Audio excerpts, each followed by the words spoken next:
Hello, my friends, and welcome to the channel. I am Nicole and I live in India. And today I will be doing a first watch reaction to the Sahibs Who Never Left. Now, this video or documentary has been recommended so many times over the last few months, and I haven't been able to get it done. I had tried multiple times one day, and my internet just wasn't working, and it took me an hour before I just gave up. But hopefully today I have more success. Let's go ahead and get started. Now, if you haven't already, please do give me your like, please give me your subscribe, and let's go. 1970 का दशक। Soviet संघ के एक professional propagandist Yuri बिज़मेनोव ने USSR से defect करके America में शरण ली। केजीबी ने पूरी दुनिया में कम्युनिस्ट आइडियोलॉजी फैलाने के लिए जो भयावह तरीके इजाद किए थे, बिज़मेनोव ने वो सभी राज दुनिया के सामने खोले।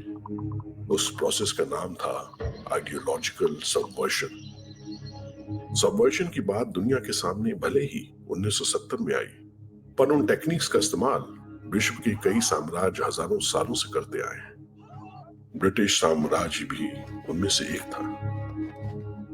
इस्लामी लुटेरों से कहीं ज्यादा शातिर ब्रिटिश ने 200 साल तक भारतीयों को ही अपना एजेंट बनाकर भारत पर शासन किया। लुटेरों के इरादे तो समझ आते हैं, पर ये भारतीय कौन थे जिन्होंने अंग्रेजों का साथ दिया? उन लोगों ने ऐसा क्यों किया? सोने की चिड़िया कहलाने वाले भारत में इतने ज्ञान और वैभव के रहते हम अचानक इतने कमजोर कैसे पड़ गए? हम दूसरों से नहीं बल्कि अपनों से हारे। जो इतिहास हम सबको बताया गया है, ये वो कहानी नहीं है। ये कहानी है भारत के सच्चे इतिहास की, भारत की आइडियोलॉजिकल सबवर्जन की।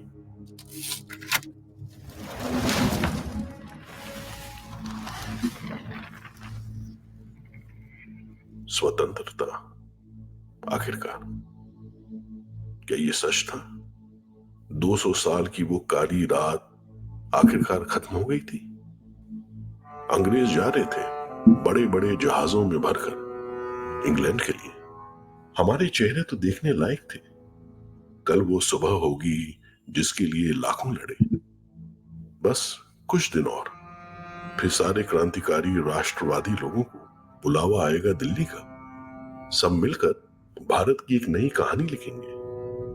अपना देश अब आजाद है, अब क्या फिक्र। पर वो बुलावा कभी नहीं आया। बंद दरवाजों के पीछे न जाने किन किन समझौतों पर साइन किए गए।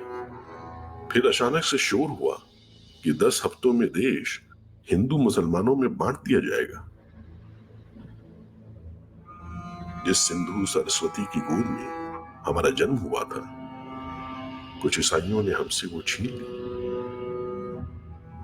हिंदू मुसलमान एक दूसरे को काट रहे थे। लाशें गिनने वाला कोई नहीं था। मगर अपने नेता क्या कर रहे थे?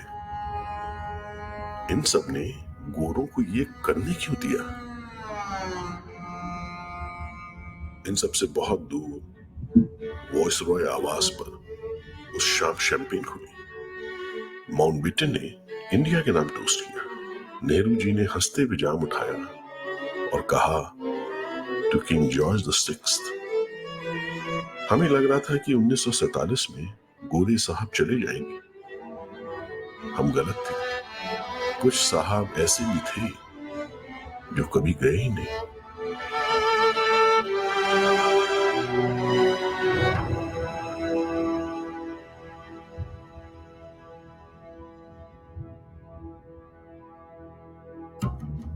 बात है आज से 1000 साल पहले की। भारत इस्लामिक लुटेरों से जूझ रहा था। सिंध के इस पार भी अब इस्लामिक तानाशाही थी। पैसे जनता से लूटे जाते थे, पर बड़ी जोर जबरदस्ती करनी पड़ती थी। लुटेरे तो मुट्ठी भर ही आए थे, पर करोड़ों जाहिलों को कौन संभाले? आखिर कितने सर काटे जा सकते थे? शेर शाह जैसे अफगानों ने यहीं के लोगों को लेकर शिकदारों की फौज बनाई। हर शिकदार के नीचे सैकड़ों सैनिक। अकबर के समय में ऐसे सैनिक लगभग 44 लाख थे। इनका काम होता था गरीबों की आत्मा में सरकार का डर बनाए रखने का। इन्हीं फौजों में होते थे दरोगा साहिब, जिनके पैरों की आहट से ही भूखी नंगी जनता कांपने लगती थी। अब साहिब शब्द को आप देखें तो साहब किन को कहते थे? ये जो मोहम्मद बिन अब्दुल्ला था, जिसे पैगंबर बोला जाता है इस्लाम का, उसके साथ जो लोग थे जिन्होंने उसे जीवित अवस्था में देखा, ऐसा कहा जाता है कि वो इतने महान थे कि उन्होंने उस व्यक्ति को देखा, इसलिए वो साहब थे या सहाबा थे। ये जो शब्दावली थी वो आज भी आप देखें चलती है कि दरोगा साहब के पास चले जाओ, दरख्वास्त लेके जाओ। अब जनता के सामने 3 रास्ते, या तो धर्म बदलकर समझौता कर लो, या जिम्मी बनो, या फिर सर कटवाओ। ज्यादातर लोग जिम्मी बनकर रहते थे। गलती चाहे जो करे, सजाएं सामूहिक रूप से दी जाती थी। साहब सुनते ही जिम्मी वाली फीलिंग आती है कि हम आज भी जिम्मी हैं, साहब ने बुलाया तो झुक के जाना है, उनके आगे सलाम करना है। जिम्मी बनकर रहो तो बेइज्जती सही, पर कम से कम जीने को तो मिलेगा। थोड़ा दबकर जी लेंगे, जिजिया दे देंगे, पर जान तो बच जाएगी। सैकड़ों साल जिम्मा उठाते उठाते साहबों का डर हमारे अंदर घर कर गया। हमारी सभ्यता का आत्मविश्वास टूटता गया, जबकि बाकी दुनिया तेजी से आगे निकल गई। राम राज्य जैसे विचार अब जनमानस में बस एक बहुत पुरानी स्मृति भर थे। अब तो बस यही रहता था कि कौन सा लुटेरा जा रहा है और कौन आ रहा है।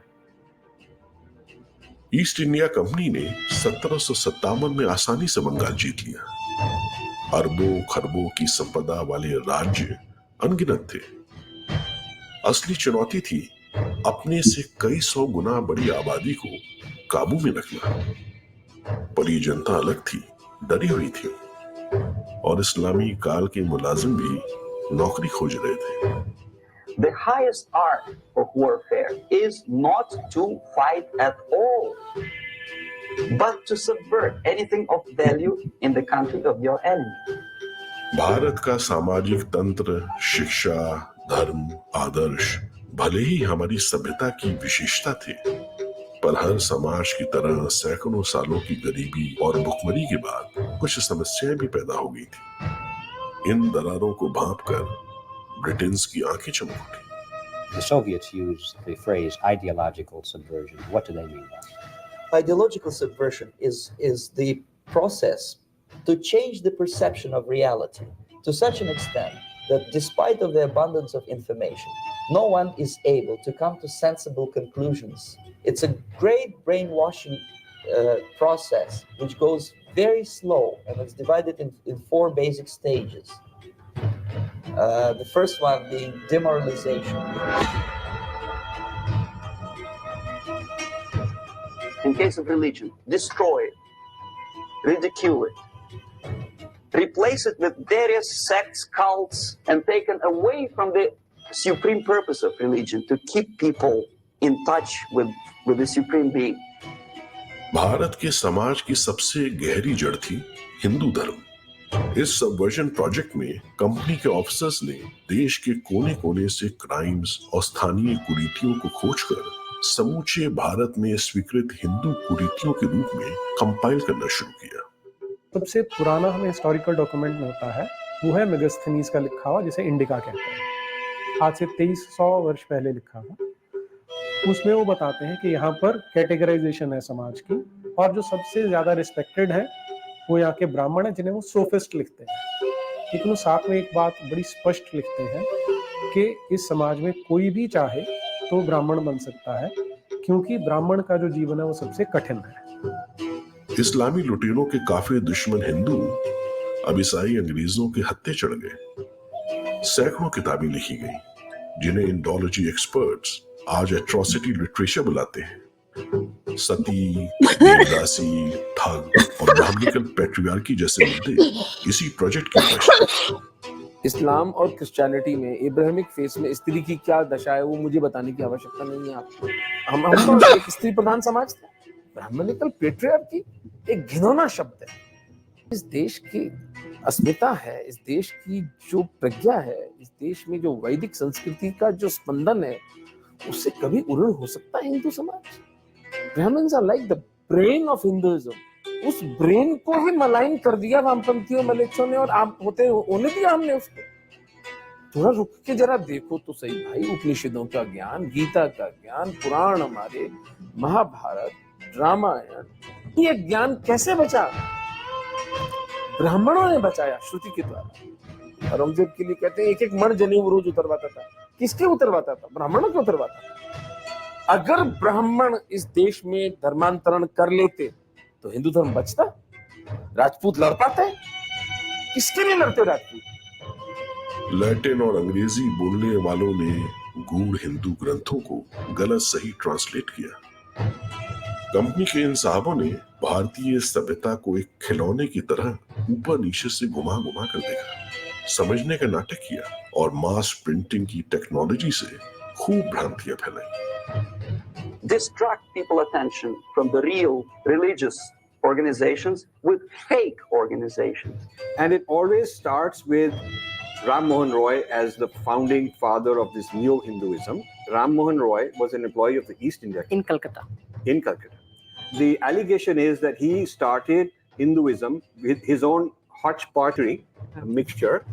He started this thing, what today we would say is a muddled up sameness idea. The British had been talking all these things, but now for the first time is a very powerful, eminent, highly regarded, gentleman from India, an elite selling out. And he converted to the Unitarian Church. I mean, this is the typical sucking up to these guys. I'm so grateful, come and help us. We are not civilized. You please help us out and all that. Prototype brown side. इस subversion में company को राजा राम मोहन रॉय जैसे कई उत्साही भूरे साहब मिले, जिन्हें आज की तरह ही मान्यता और सम्मान का लालच देकर अंग्रेजों ने इस्तेमाल किया। हाल ये था कि 1833 में राजा राम मोहन रॉय के निधन के बाद उन्हें ईसाई पद्धति से इंग्लैंड में दफनाया गया। There obviously in every society there are people who are against this society.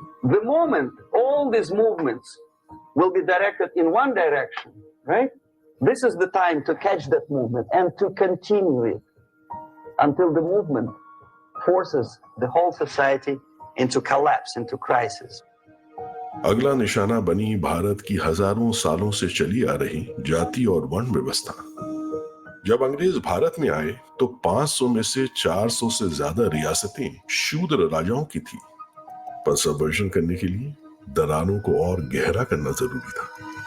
गोरों ने वर्ण और जाति को कास्ट में बदल दिया, जबकि कास्ट एक स्पेनिश पोर्चुगीज कॉन्सेप्ट था, कास्ता, जिसका भारत से कोई लेना देना ही नहीं था।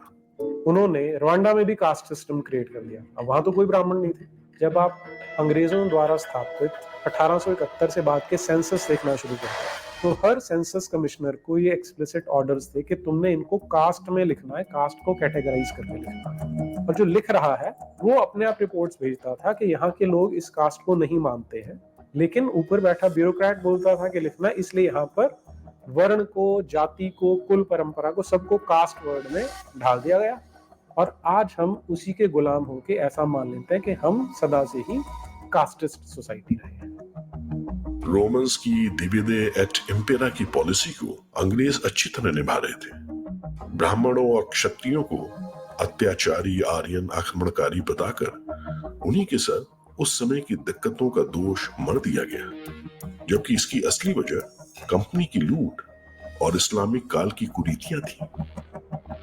समाज के भेदों को और गहरा बनाते हुए मुसलमानों से गोहत्या फिर से जोर शोर से शुरू करवाई गई। 1871 की क्रिमिनल ट्राइब्स एक्ट से कई जातियां जन्मजात अपराधी घोषित हो गई। ऐसी पॉलिसीज और तेजी से घटते संसाधनों के बीच भारत का प्राचीन सामाजिक ढांचा ढहने लगा।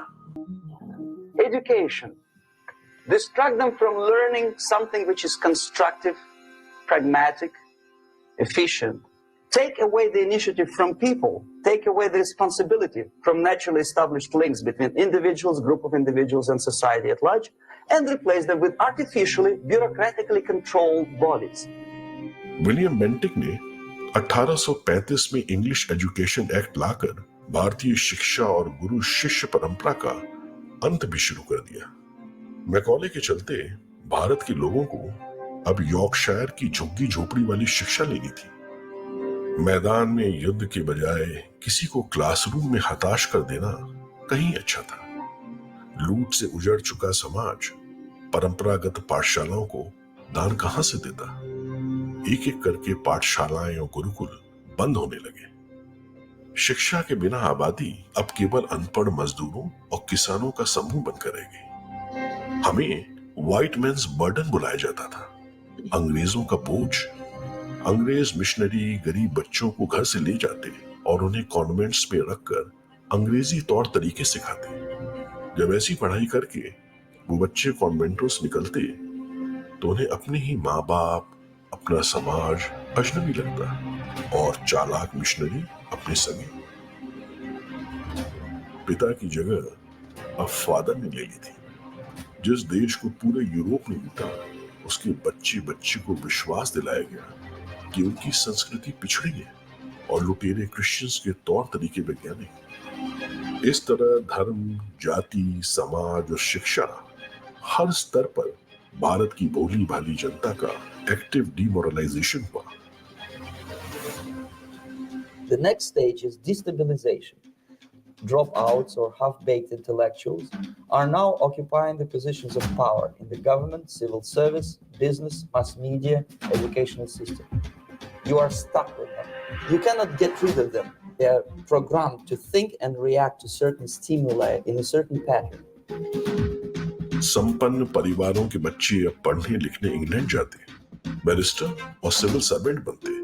वापस आने पर इन भूरे साहबों के दिल में मैली कुचली जनता के लिए कोई सहानुभूति नहीं बची रहती थी, बल्कि अब तो इन्हें डर लगता था कि ब्लडी विलेजर्स मालिकों को कहीं ज्यादा गुस्सा न दिला दें। इंप्रेशन चौपट हो जाएगा। You cannot change their mind, even if you expose them to authentic information, even if you prove that white is white and black is black, you still cannot change the basic perception and the logic of behavior. British Raj खुश था। राज के संरक्षण में राजे रजवाड़े भी अय्याशी कर रहे थे, पर सबसे खुश थे भूरे साहब। मालिकों ने ब्लैक डॉग्स को रूल करने का पावर अब उनको जो दे दिया था। जिन एलिट्स ने खुद को प्रूव किया, उन्हें गोरों ने जागीरें, तमगे और सम्मान दिया। किसी को राय बहादुर, किसी को खान बहादुर, तो किसी को नाइटहुड। गांवों में बिलख रही जनता की कौन सुन ले? इंडिया और भारत दो अलग सोच बन गए। इसी सदी में भारत के क्लास डिवाइड की लकीरें हमेशा हमेशा के लिए खिंच गई। आम जनता ने भी अब आस छोड़ दी थी। ब्रिटिश साम्राज्य का सूर्य अब कभी भी अस्त होता नहीं दिख रहा था। 1947 तक ब्रिटिश राज के एडमिनिस्ट्रेशन का मेन इंजन था इंपीरियल लेजिस्लेटिव काउंसिल। इस काउंसिल में इंडियंस को अनौपचारिक मेंबर्स के रूप में चुना जाता था। देश के सबसे बड़े भूरे साहब, जमींदार, राजकुमार, वकील, मजिस्ट्रेट और व्यापारी इसका हिस्सा बनते थे। जाहिर सी बात है, ये वही लोग होते थे जिनकी वफादारी पर क्राउन को पूरा विश्वास था। We think that subverter is a person who is going to blow up our beautiful bridges. No, subverter is a student who comes for exchange, a diplomat, an actor, an artist.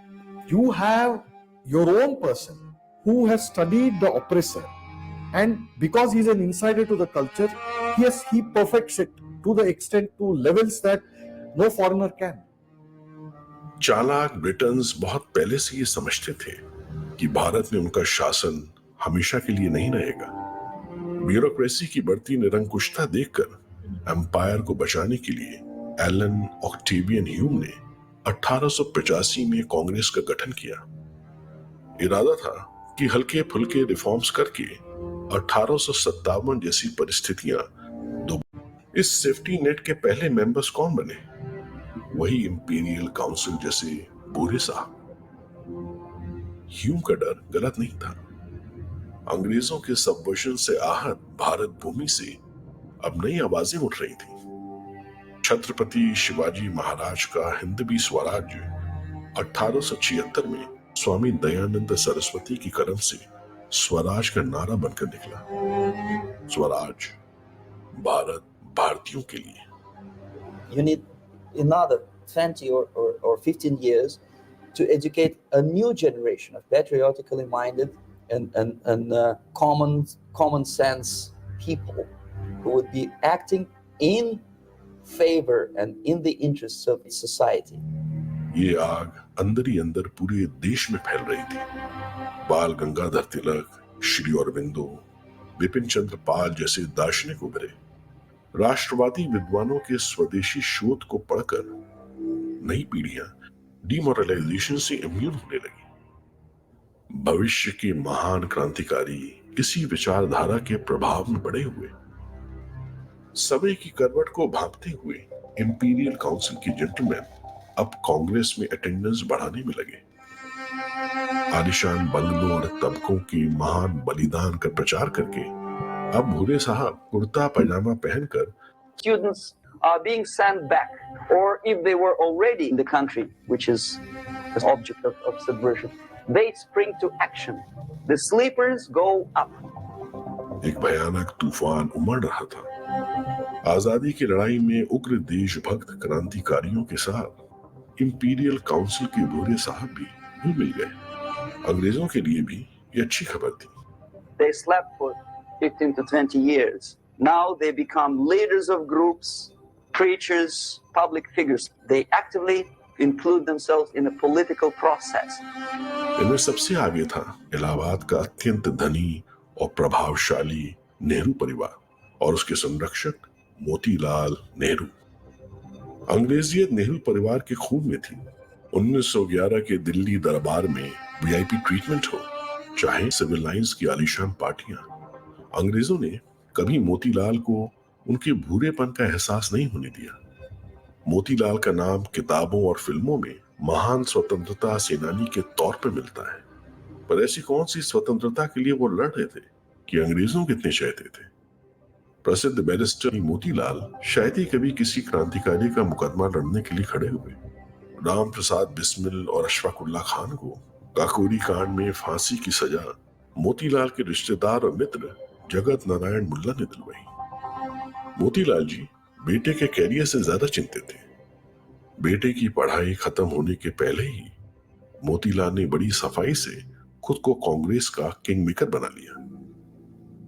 भारतीय जनमानस के subversion में अनजाने ही सही, लेकिन मोहनदास करमचंद गांधी की भूमिका को नकारा नहीं जा सकता। Among the lot of freedom fighters who fought for India's independence, Gandhi was identified as the least threatening.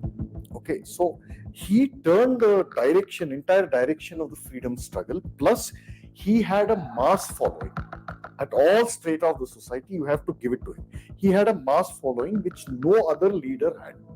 अगर किसी ने गांधी का हिंद स्वराज पढ़ा हो तो वो ऐसी अजीब सी किताब है कि वो उसमें खुद से सवाल, उसमें उनकी अहिंसा की एक बड़ी अजीब सी अवधारणा है जिसमें ये कहा जाता है कि चोर को मत मारो। क्यों? क्योंकि मान लो तुम्हारा पिता ही तुम्हारे घर में चोरी करने आ जाए तो क्या उसको मारोगे?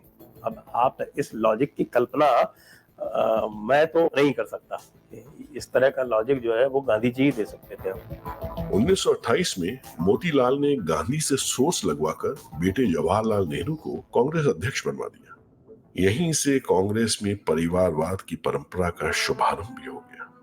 Gandhi ji described Jawaharlal Nehru as pure as crystal, truthful beyond suspicion, and said the nation is safe in his hands. Nehru एक सच्चे भूरे साहब थे। भारत की जमीनी सच्चाई से मीलों दूर वो फेबियन सोशलिज्म वाले क्रांतिकारी थे। इलाहाबाद और इंग्लैंड में अंग्रेजों के बीच पले बड़े नेहरू गलत समय पर गलत जगह आकर खड़े थे। पापा की पार्टी के अध्यक्ष बनकर वे भारत को पूर्ण स्वराज दिलाने वाले नायक बनने के सपने देख रहे थे, और शतरंज के प्यादे तो कोई और ही सजा रहा था। एम्पायर के क्राउन का सबसे बड़ा हीरा भारत था। भारत में जब स्वतंत्रता एक निश्चित सच्चाई बनकर उभर रही थी, उसी दौरान अंग्रेजों ने इंपीरियल काउंसिल के एक और भूरे साहब को लंदन में कल्टीवेट किया, Mohammad Ali Jinnah. Winston Churchill specifically cultivated, I think the India House of one of those institutions in England, they recently released all this correspondence with Jinnah and Churchill, meeting minutes and the correspondence that they had. Jinnah was cultivated specifically by Winston Churchill and some of the British leaders. 15 years ago, he did his dirty job and nobody cared. Now he makes it a political issue. He demands recognition, respect, human rights, and he rallies a large group of people. And there are violent clashes between him and police, his group and ordinary people. That is destabilization. Now the root of the Dravidism has been set. The root of the Khalistan has been set. There's a period when the Islamists are thrown more toward the radical Islamic ideas. We see in the 1920s how the people, the Muslims of the southern belt, that is the Muplahs, they were really mobilized to fight for a caliphate, which even the Turkish people didn't want. Then comes the era of the communists in the 1940s when they spoke about the splitting of the various factions wherever there is a Muslim majority. So there were a lot of things which were happening, a lot of movements, a lot of separatist idea which were really brewing more and more in India. जिन्ना और उसके साथियों ने 1945 आते आते भारत की सांप्रदायिक हालात काफी बिगाड़ दिए थे। पूरा देश जल रहा था और कांग्रेस के सभी आंदोलन असफल हो चुके थे। भूरे साहबों ने सही समय पर पाला बदला और नेताजी की प्रसिद्धि की लहर पर चढ़ गए। ब्रिटिश राज ने भूल करते हुए आजाद हिंद फौज के ऑफिसर्स पर देशद्रोह के ट्रायल्स शुरू किए। आजाद हिंद फौज के जवानों के लिए पूरा देश एकजुट हो गया। सिविल वॉर की आग नेताजी की प्रसिद्धि के आगे फीकी पड़ गई और उल्टा राज ही निशाने पर आ गया। खतरा महसूस करते हुए राज ने जिन्ना को आगे बढ़ाया। अब समय था सबवर्जन के अंतिम चरण का, crisis. This civilization process usually leads directly to the process of crisis. It may take only up to 6 weeks to bring a country to the verge of crisis.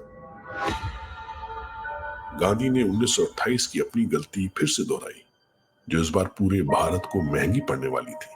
करोड़ों लोगों के बलिदान से आजादी की लड़ाइयां अब अंतिम चरण में थी। जो भी अब कांग्रेस का अध्यक्ष बनता, आजाद भारत के प्रधानमंत्री का पद भी उसे ही मिलता।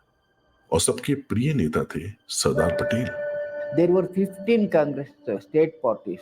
Out of 15, 12 elected Patel.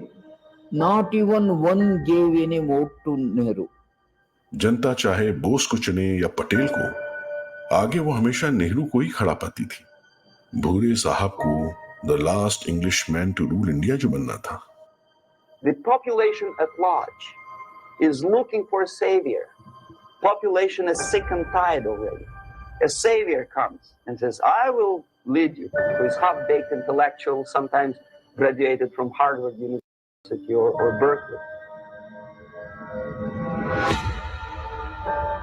Direct action day. Jinnah ने डंके की चोट पर हिंदुओं का नरसंहार किया। पूरा देश सिविल वॉर में धधक उठा। आईबी के डायरेक्टर का लंदन को एक secret note, the game so far has been well played. Netaji के समर्थन में सशस्त्र सेनाओं का विद्रोह भारत में रह रहे सभी अंग्रेजों के लिए जान का खतरा बन गया। क्लेमेंट एटली ने भारत छोड़ने की तारीख तय कर दी, जून 1948। अमेरिका ने कम्युनिज्म और साम्राज्यवाद को खत्म करने की अपनी नई फॉरेन पॉलिसी की घोषणा की। खरबों के उधार में दबे ब्रिटेन के पास बिग डैडी अमेरिका की बात मानने के अलावा और कोई चारा नहीं था। यूएस और ब्रिटेन का एक नया जियोपॉलिटिकल इंटरेस्ट जन्मा, भारत का पार्टीशन। आनंद फानन में डिकी माउंटबेटन को इंडिया का वॉइसरॉय बनाया गया। उसे एक फाइल मिली जिस पर लिखा था operation mad house. Nehru Mountbatten से शिमला में मिले। डिकी ने नेहरू को ट्रांसफर ऑफ पावर का पहला प्लान दिखाया, प्रोजेक्ट बाल्कन। भारत के निर्दयी पार्टीशन का प्लान देखकर नेहरू साहब बिल्कुल घबरा गए, पर मशोबरा की वादियों में उनकी खास दोस्त एडवीना ने उनको संभाला और अंत में राजी करवा दिया। He comes back to his country and he thinks that he knows the answer to all the social economical problems. Mountbatten ने अचानक घोषित किया कि ट्रांसफर ऑफ पावर जून 1948 की बजाय 15 अगस्त 1947 को ही हो जाएगा। बस 10 हफ्तों में सब भौचक्के थे। उसी दिन शाम को भारत का विभाजन रेडियो पर अनाउंस हुआ। मुसलमान और हिंदुओं में दंगे शुरू हो गए। स्वतंत्रता संग्राम का संवर्षन साहिबों को माध्यम बनाकर अब पूरा हो गया था। So we have two alternatives here. Civil war and invasion. Civil war शुरू होने के कुछ घंटे पहले लॉर्ड माउंटबेटन ने शैंपेन खोली और इंडिया के नाम टोस्ट किया। नेहरू साहब ने जाम उठाया और कहा to King George VI, The time bomb is ticking. With every second, the disaster is coming closer and closer. आधी रात को अचानक से दिल्ली में ढोल ताशों का शोर हुआ। घर में खुशी से उछल रही अपनी बेटी को देख वॉइसरॉय के एडवाइजर वीपी मेनन ने आह भरते हुए कहा, हम सबके सबसे डरावने सपने तो अब सच होने वाले हैं।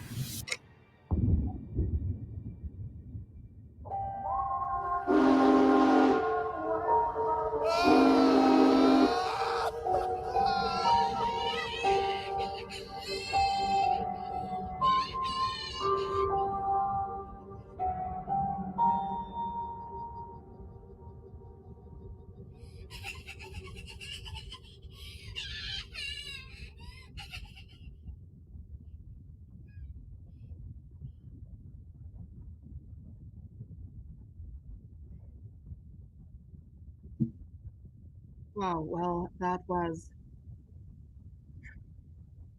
don't even know where to start.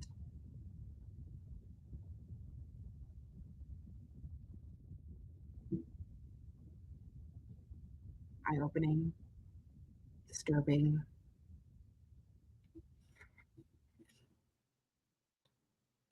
Unfortunately, not surprising.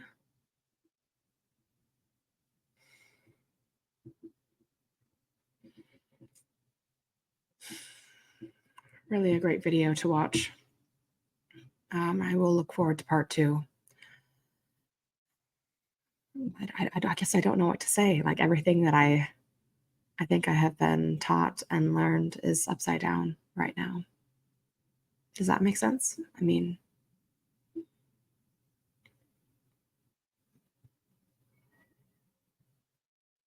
yeah.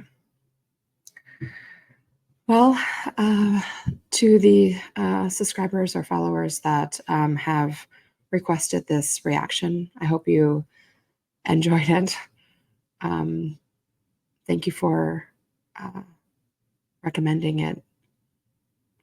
I think this is someone that, or a video that everyone needs to watch. So if you like the reaction, please do give a like. Please do give a subscribe. It is the easiest way to support my channel, and I genuinely appreciate it. As always, I love you and bye-bye.